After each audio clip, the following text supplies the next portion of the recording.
Welcome to Audio Gyan with Kedar Nimkar, a podcast that documents insightful conversations with Indian designers, artists, musicians, writers, thinkers, and creatives of all types. Here's your host, Kedar Nimkar. This week, Audio Gyan turns 4. On this anniversary episode, I would like to thank all listeners for tuning in and all the guests who have spent their valuable time and effort for the show. This episode is brought to you by Mubi, a curated streaming service showcasing exceptional films from around the globe. Get a whole month free at mubi.com/audiogan. We have 3 films on Mubi made by our today's guest, Right Here, Right Now, The Continuum, and one exclusively on Mubi, which is The Insignificant Man. Yes, we are celebrating this episode, which is the 4th anniversary with Anand Gandhi. I'm super thrilled and excited, and at the same time, a bit nervous to have Anand on the show. I'm just going to introduce him for the record in case this audio is found maybe 100, 200 years out in the future. And actually, it's also a challenge to introduce great minds like him. I would simply call him a philosopher, filmmaker, explorer, game designer. And I refer to him as one of the most important thinkers of our time. So thanks, Anand, for giving your time.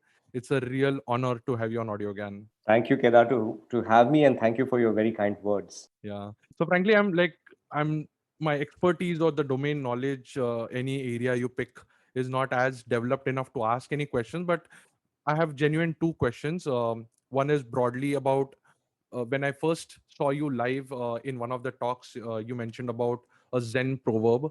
I wanted to ask you about that.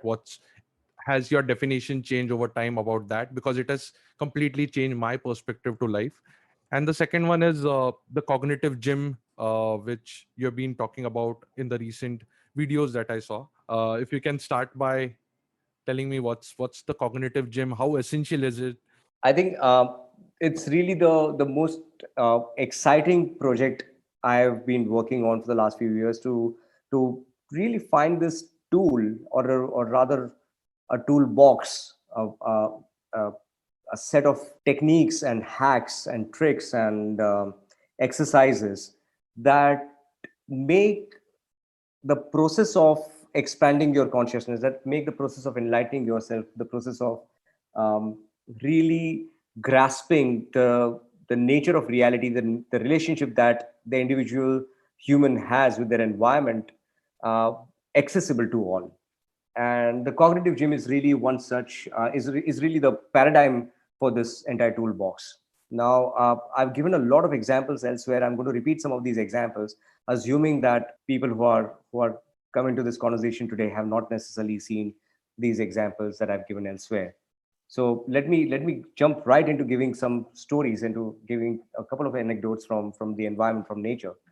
So let's talk about let's look at an experiment conducted a couple of decades ago by a behavioral scientist called Tinbergen. Now, within an hour of emerging from its shell, a herring gull chick starts looking for its mother's beak, which is usually a large yellow colored beak with a big red dot on it. The chick starts pecking at it, demanding to be fed. Now, in this very famous experiment, the Nobel Prize winning ethologist Tinbergen presented a seagull chick with a disembodied beak of an adult herring gull. The chick still pecked at the beak, expecting to be fed by the beak, notwithstanding the fact that there was no bird attached to it. So Tinbergen inquired into this further. He isolated a recipe of sorts, a visual recipe with the visual ingredients, and created a synthetic beak, so to say, a rectangular elongation, tapering thinness, high visual contrast between the dot and the base color of the beak, the red dot that was replaceable with dots of other colors, he realized later, as long as the contrast was maintained. Now, with slight exaggerations of this visual recipe, he made a fake beak and offered this fake object to the herring gull children. And they pecked at it even more excitedly. Not only did they peck at it, remember, they pecked at it with greater excitement than they were pecking at their mother's beaks. When the contrast was exaggerated. When the contrast was exaggerated, when the size of the dot was bigger, when the base of the beak was broader and the end was more tapering, any of these ingredients, when they were amplified, against one another, and hence the contrasts of these ingredients were amplified. Not only did the chicks continue pecking at these objects, they pecked at these objects with even further greater excitement. And every time he would amplify it, the chicks would get more and more excited. They would be hyper excited in their pecking. Each passing generation of amplification, they would they would peck at it with unprecedented wild enthusiasm. Did Yeah. did the experiment involve also just aesthetically improving or functionally improving also? There was no function. The beaks had no function whatsoever. These objects did not feed the children. The object did not carry any kind of a robotic mechanism to feed the chicks. There was absolutely zero or negative function. In fact, these were just synthetic toys, if anything. And as it turns out, the toy beak was far more exciting for the chick than its own mother, who would otherwise actually feed the chick at the end of it. So let's take another example that I give very often, which is male barn swallows. The barn swallow is a bird a little bigger than a sparrow, and they have light reddish brown chests. They have slightly maroon chests. And the females of the species prefer ones with greater color intensity. In barn swallows, this is an indication of genetic fitness. Now, in a study, scientists darkened the chests of previously rejected males with a felt tip marker.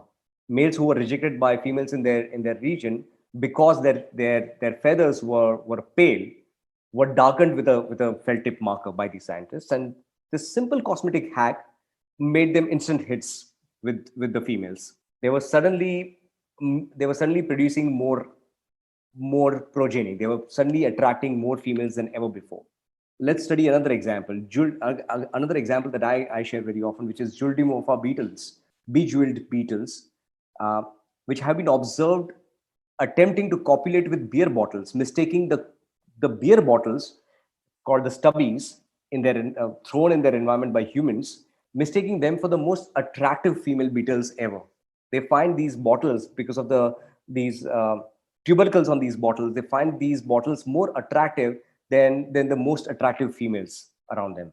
Now, what is really going on in these examples? What is exactly going on in the herring gull or the barn swallows or the beetles, right? Let's think about what's going on. Data and algorithms to process data are resource intensive. You look at any computing system in the world, right? What are the two most resource expensive objects in a computer? Data, right, and software, and the processing power that the software takes, right? They are resource intensive even in biology. Correct. So life has evolved to optimize the little storage space and processing energy with highest fitness results.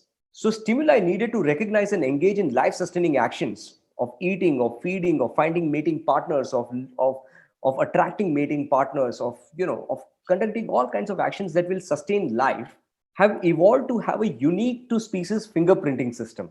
Because if you had to process all data around you all the time, you'd never have that much energy. So instead of processing all the data all the time, you process fingerprint data. You look out for fingerprints. Like in the herring gull, the fingerprint in that case is the dot on the beak, or the specific kind of shape that the beak takes, right? So it's enough for the herring gull chick to recognize the moving dot. It doesn't need to store information about an entire bird. Correct. And that's how even we try to practice unit economics. That's Or is it different? That's how we practice everything in our life. Now think about barn swallows with a felt tip marker, and think about makeup. Why is it that makeup works? The fact that makeup works should tell us something about how we respond to stimuli. The fact that the males of our species can produce six packs on their abs, or females can Make the lips look much brighter. Yeah. lips look more saturated, more red, or cheeks look redder with blush, and that would have an actual impact and response towards the gender that they are trying to attract, that they are trying to, and not only that. In humans, it becomes more complex. In humans, fertility and science of fertility are also used for creating kinships and peer relationships. So women may not care about attracting male partners, but may care about participating in a discourse of kinship, in a sense of may want to create a sense of belonging or peerhood with other females and could use makeup towards that purpose. But the fact that we use stimuli and we can apply stimuli to our bodies to produce effects that are not very dissimilar from the way the felt tip marker on the chest of the male barn swallow produces experiential behavioral responses in the female of the species, or the way the Juldimorpha beetle gets attracted to the bottle, or the way the herringull chicks get hacked by toys, by synthetic toys.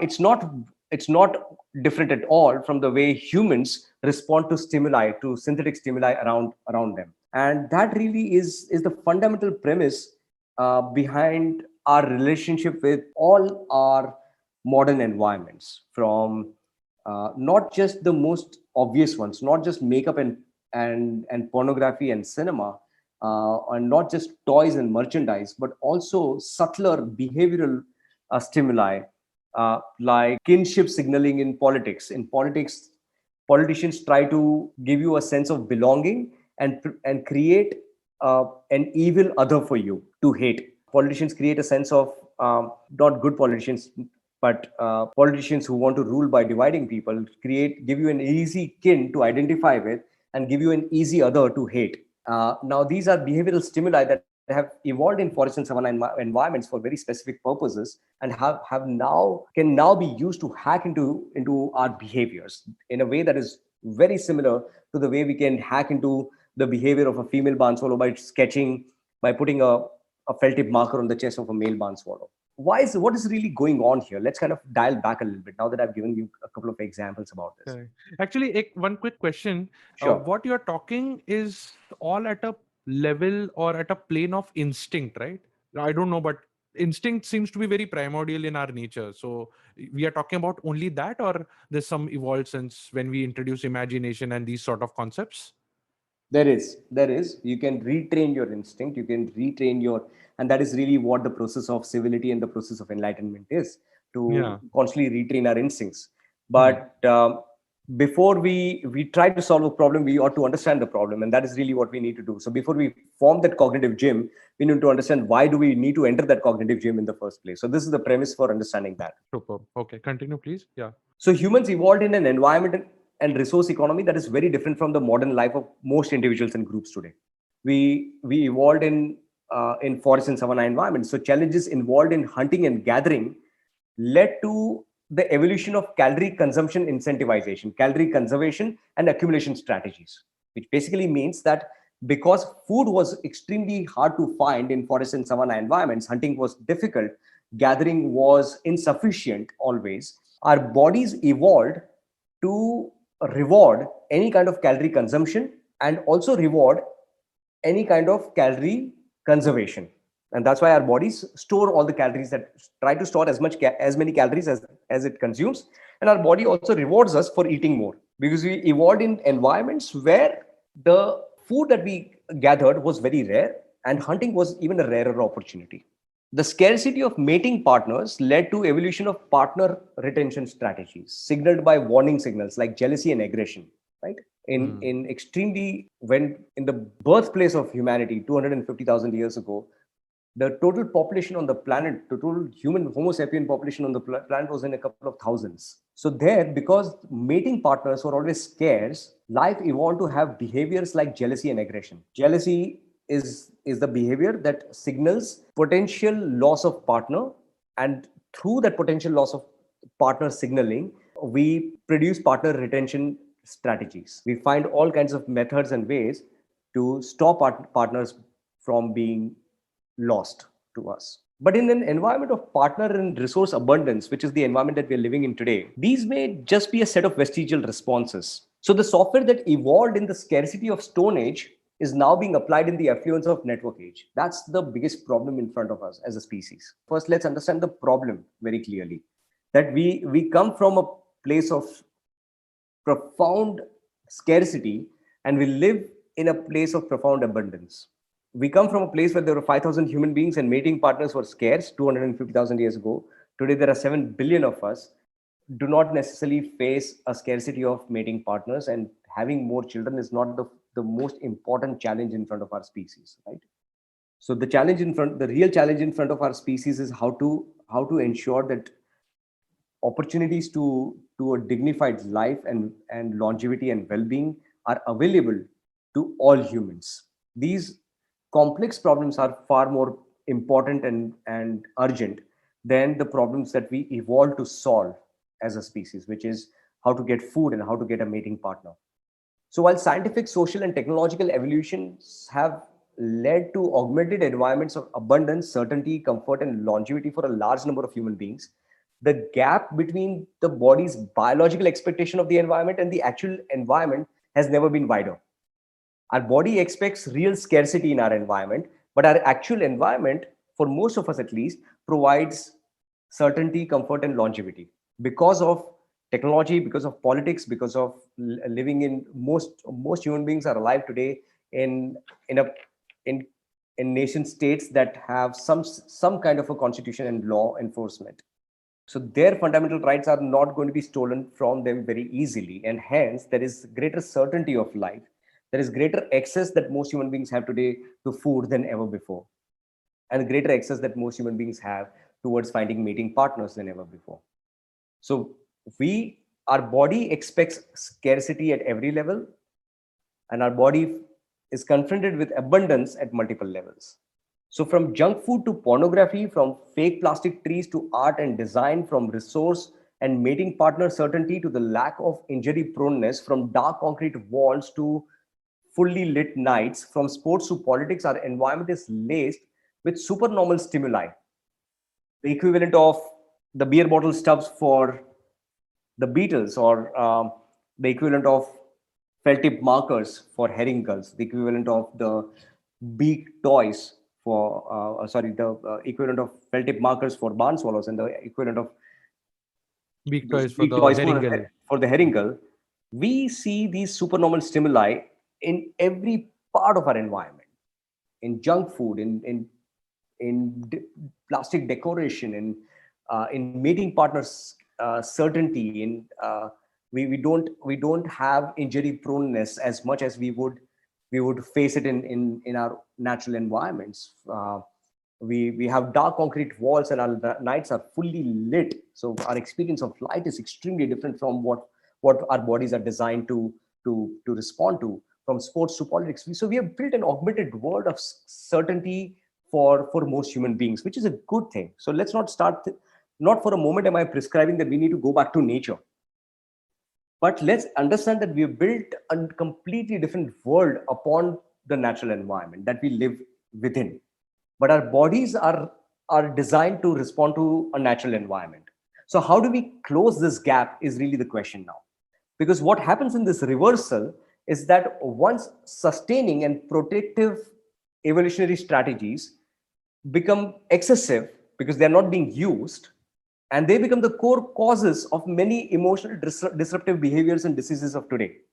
So while anxiety is extremely useful for an ape resting on a tree, looking at tall yellow grass below, and witnessing black dots in the yellow grass and experiencing anxiety because these black dots don't seem to make sense, and the anxiety causes the ape to figure out what these dots are, and soon that intense curiosity and fear of these unknown black dots makes the ape come up with an answer that the black dots seem to be a leopard, and that anxiety saves the ape's life. But the same black dots on somebody's shirt seen on an Instagram profile would also create unknowingly responses in us. And today we are living in oceans of such triggers. Some of them are good, some of them trigger our smoke alarms. What we don't know is what triggers our smoke alarms in what contexts. Now we are getting closer to the idea of the cognitive gym, right? I'm following so far, and if I understand, there has been some point in the history of mankind to bring this certainty because they want this. Now you're saying that it is just like in abundance today. Increasingly for more and more people. The function of civilization is to really shorten the gap between the haves and have-nots, to really ensure that most human beings, ideally all human beings, have access to food, shelter, certainty, longevity, well-being, and dignity of life, right? That is really the purpose of all civilization. That's the purpose of life in general for humans, to to strive towards creating a society that is just, uh, and certain for all. So in that, yes, we have come a long way. uh, Even within the last century itself, we have made a lot of progress in terms of the number of people who now have access to food, in just terms of human percentage of the species that has greater access to food, greater access to education, greater access to inventing methods of well-being for themselves and their kin. We have come a long way. You know, slavery has been abolished in most parts of the world. Women have voting rights. We in our political technology, in our social technology, in our social contracts, in what is right, what is wrong, in our ethical contracts, we have come a long way, and there is still a long way to go ahead. Everything that we are talking about is towards that aspiration. So addiction to junk food and the emotional responses to art are proofs that stimuli isolation and regrouping into new recipes of dense supernormal stimuli can hack into our fixed action patterns by affecting changes in our hormones and neurotransmitters. I just gave you an example of that. That black dots in a certain environment may mean something to you, and hence trigger your hormones and neurotransmitters to produce a certain kind of behavior, which would have saved your life. But the same smoke alarm, if it goes off on a normal day when there is actually nothing to fear, may get debilitating. And that is the reason why we are seeing a rise in anxiety cases, in depression cases in our environment today, because we are really exposed to oceans and oceans of stimuli, which are just brute force exposed to us. We are exposed to endless stimuli on a moment to moment basis. Most of it our brain recontextualizes and does not get triggered by, but some of it gets some of it gets interpreted without a contextual filter, and those may trigger our smoke alarms that have evolved. And when I say smoke alarm, a smoke alarm is basically any kind of pain or a trigger response or a fixed action pattern response that we have evolved as a species to protect ourselves from danger. So pain is our way of protecting our tissue from tissue damage, right? Correct.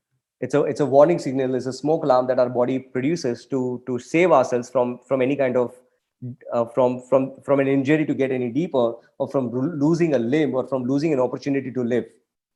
Emotional pain, just like pain, is is also is also a smoke alarm which slows us down, which allows us to take stock, which allows us to kind of understand our place in the world around us, and to reconfigure our place in the world around us.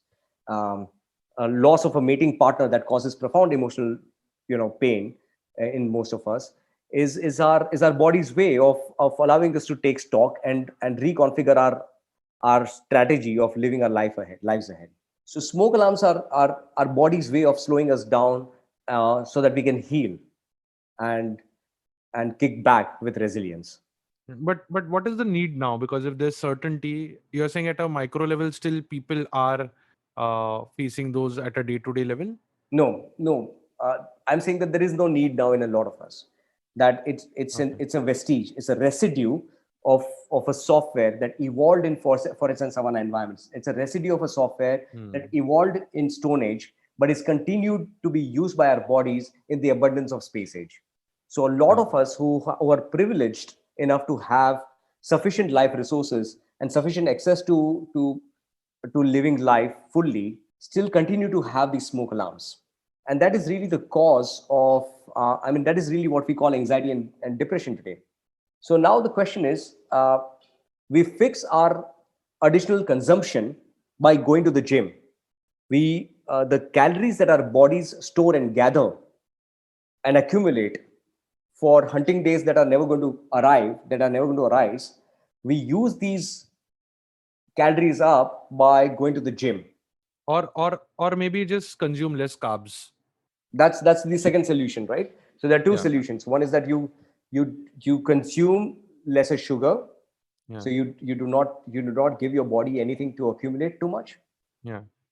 Or if you've consumed calories, You use those calories up by creating synthetic physical exercises that are not actually going to result in food. In again, in forest and savanna environments, there is no need to always walking around. You're gathering, you're hunting, you're on the move, and till in pre-agrarian times, which and agriculture is only 10,000, 12,000 years old. So in the 240,000 years before that, we were nomadic. We were a nomadic species. We were always on the move from one place to another. Always looking, always looking for food, always looking for safer environments. So our bodies expected to use up these calories, and our bodies hence rewarded the consumption and storage of these calories.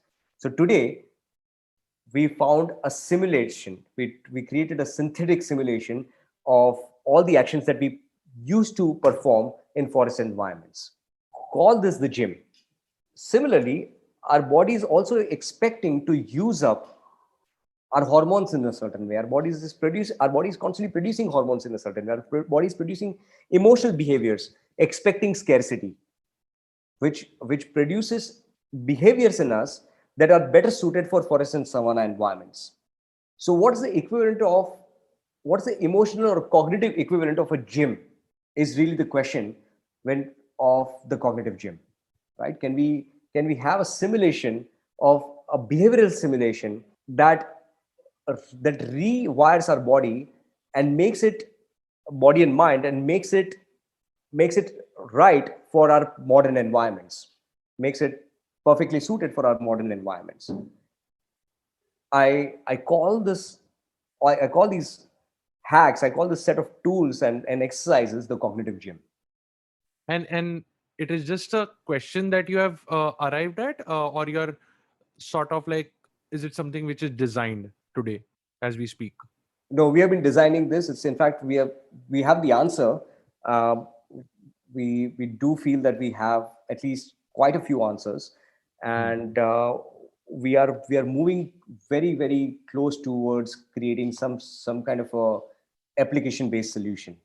At this point, our gym is really a virtual, immersive, gamified environment made by isolating and regrouping recipes of stimuli that actually trigger fixed action behavioral patterns and balance out these imbalances produced by the disparity between our Paleolithic genes and our modern environments.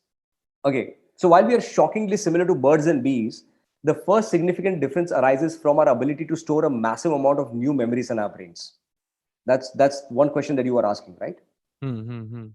So life was very different in forests and savannas millions of years ago, right? Predatory threats were high, food was scarce, so were mating opportunities, like we established earlier. We are genetically and anatomically the same species that we were 200,000 years ago, more or less. We are still Homo sapiens, and we were Homo sapiens 200,000 years ago, right? Which means our behavior is still guided by the if-then response algorithms that evolved in these environments. But sorry to interrupt, but I don't know whether I'm making sense, but there's this Daniel Kahneman who talks about two levels in which we operate also. No? One is a short-term thinking, which is more instinctive, and then there is a long-term analysis also. Like, how would you fit those concepts in this? I mean, because what we are talking about is instinct, which is like very, very natural, and you see a lion and you run away, right? But if you take some time to process what is 2 plus 2, it will take some time. So how does that fit in? So that's where the first significant difference arises, which is our difference between our species and every other species, and the difference that we as a modern Homo sapien have with the cave Homo sapien. And that significant difference is the ability to store a massive amount of new memories in our brain, which allows us to retrain and rescale our genetic impulses, which you are calling instinct, and modify our bodies and behavior to a large extent. So we are born with physical and emotional abilities, but as we grow up, we learn when and where to use them and in what proportion. Our genetic personality starts getting layered by modules of memories and their connections formed within our lifetime. The other ability that we have that accumulates exponentially is to augment our strength, skills, memory, and intelligence non-biologically, which is where we use technologies like language. कि एक आपका एक genetic code है, which is a bunch of words, a bunch of sentences, not necessarily ordered to make all the meaning in the world. That interacts with the environment through the first 9 months of your birthing stage, and then the first 24 months as your prefrontal cortex is formed, and as you collect the first memories of your life. So you keep adding stacks of information, stacks of memories upon the genetic memory. You have the way the interaction between the genetic code that you are born with and the environment causes very specific epigenetic phenotype manifestation. Yani aapki, not only your eye color or hair color or your body shape is guided by that, but also a lot of your behaviors are hardwired at that stage. So I think see, the thing is, we can go. I mean, this is a very big subject, and we can go very, very deep into this. But the idea is that there is such a thing as isolating stimuli and regrouping stimuli. By stimuli, I mean it could be visual stimuli, it could be colors, forms, textures, sounds.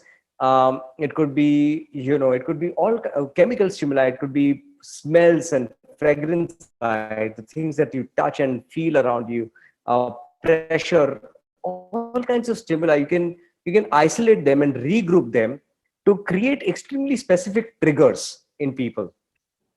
That's really what all these examples tell us. So I think, Anand, what we'll do is I would assimilate or like just listen to this again and again and try to understand the more subtler aspects, because even in case of Ship of Theseus, you have to watch multiple times to understand the multiple layers that you are trying to express. तो ये तो थोड़ा सा और भी heavy duty है. So maybe we'll park this for now, and because this is like an endless conversation and someone has to really follow you through and through to understand the nuances of it. But hopefully we do like one more episode to understand the other side when the game is ready, when thoughts are manifested into sort of real actions and real situations. Does that sound good? Sounds very good. Yeah, I think let's park it aside for later, but let's definitely come back to it in sooner than later. Yeah. Suddenly, यहाँ पे network बहुत खराब है for some reason. I'm so sorry. Yeah, no problem. Thanks a lot, Anand, for giving your time. It was like an honor to have you on the show only. मतलब वही मेरे लिए काफी बड़ी बात है. And we will schedule something soon. Sounds great. Sounds fantastic. Okay, thank you and all the best for your project. Thank you. Okay, thank you thanks. so much. So that's it from AudioGyan this year. Do tune into Mubi to watch Anand Gandhi's Continuum, Right Here, Right Now, The Insignificant Man, and many other classics and cult favorites. Get a whole month of great cinema for free at mubi.com. That is mubi.com/AudioGyan. Thanks for listening till the end and have a great year ahead. Take care. Bye. And that's it from today's Gyan session. Catch us on iTunes, Saavn, Stitcher, or any podcasting app you use. Do rate us on iTunes and follow us on Twitter, Facebook, and Instagram. Stay tuned for more Gyan on audiogyan.com. Till then, bye.